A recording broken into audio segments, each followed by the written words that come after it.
우리가 화가 난다고 마구 화를 내는 경우 있잖아요. 그렇게 말하면 후련할 것 같잖아요. 그렇지 않습니다. 왜냐하면 내가 하는 말이 내 감정을 또 만들어 나가기 때문에 점점 더 화가 나요.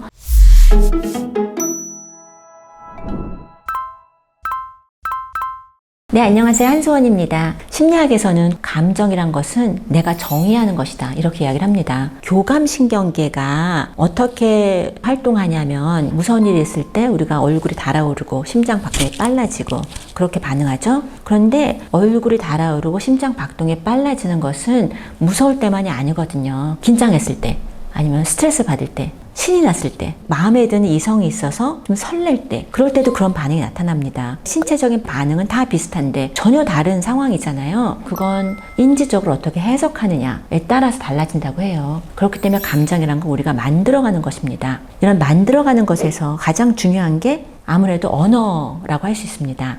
우리가 감정을 표현할 때 분노가 타오른다, 사촌이 논을 사면 배가 아프다, 영어로 표현할 때 green with envy 이렇게 표현하거든요. 또 우리말로 직역을 하면 질투로 얼굴이 새파랗게 됐다, 뭐 약간 그런 표현인 것 같아요. 그래서 흔히 들어보셨을 뭐 기본 감정 6가지, 8가지 구별하는 경우가 많이 있는데, 기본 감정으로만 감정이 구성되어 있다라는 이론은 그렇게 많이 받아들여지지는 않습니다. 감정 그보다 훨씬 더 복잡하고요. 수업 시간에 학생들 얼굴에서 표정에서 가장 흔한 것은 사실 지루함입니다.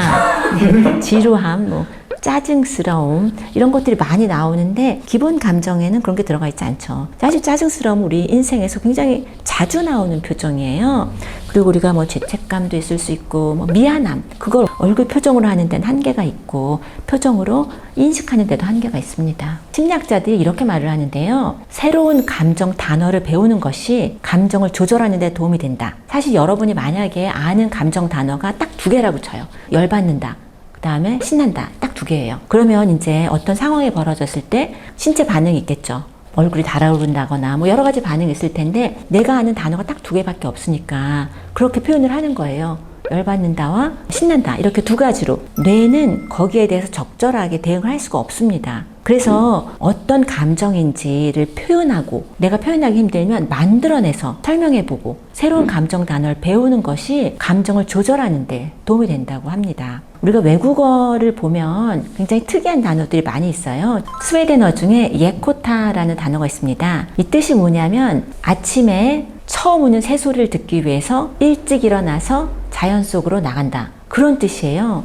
굉장히 복잡한데 단어가 하나로 나오거든요. 불어로 이건 많이 아는 표현인데 joie de vivre 이런 표현이 있는데요. 삶의 기쁨, 삶의 즐거움, 이런 표현인데 보통 맛있는 걸 먹는다거나 뭐 따뜻한 날 걸어간다거나 웃는 아이의 얼굴이 떠오르는 그런 표현이거든요. 이렇게 복잡한 감정을 표현해 보는 것도 그 감정에 대해서 이해하는 데 도움이 됩니다. 그리고 요즘엔 단어를 만들잖아요. 저도 잘 모르는데 단어들 많이 만드시죠? 좋은 것 같아요. 이런 걸 정말 감칠맛 나게 단어를 만들어 보고 표현해 보는 것, 그런 자체가 우리가 감정을 조절하는 데 또 도움이 될 수 있다고 합니다.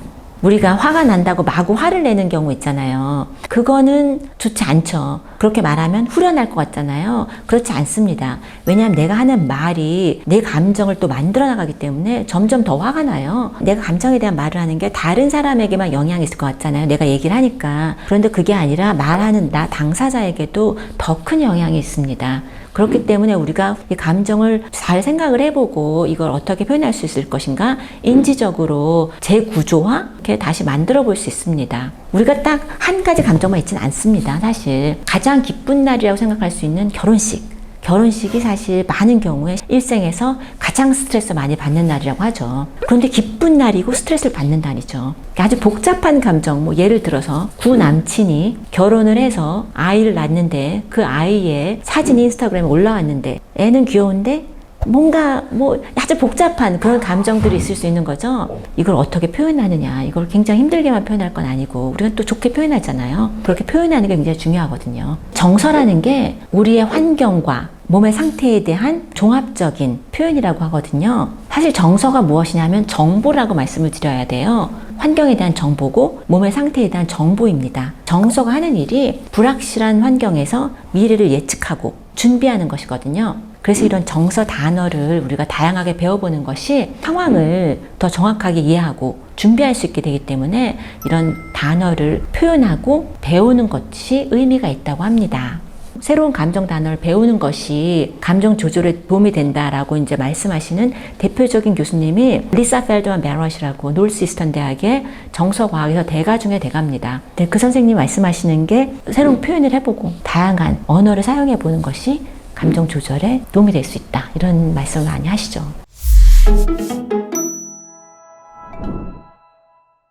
감정 단어를 배워보는 것, 감정을 표현해보는 것이 감정 조절에 도움이 되고 행복하게 살 수 있는 것에 도움이 된다는 그런 이야기를 해봤습니다. 저는 인지과학을 전공하는 심리학자인데요. 우리가 흔히 생각하는 심리학과는 조금 다를 수 있지만 인지과학의 입장에서 말씀드리는 내용들이 많이 도움이 되시길 바라고, 또 도움이 되신다면 또 구독도 해주시고 좋아요도 눌러주시면 또 도움이 될 것 같습니다. 네, 감사합니다.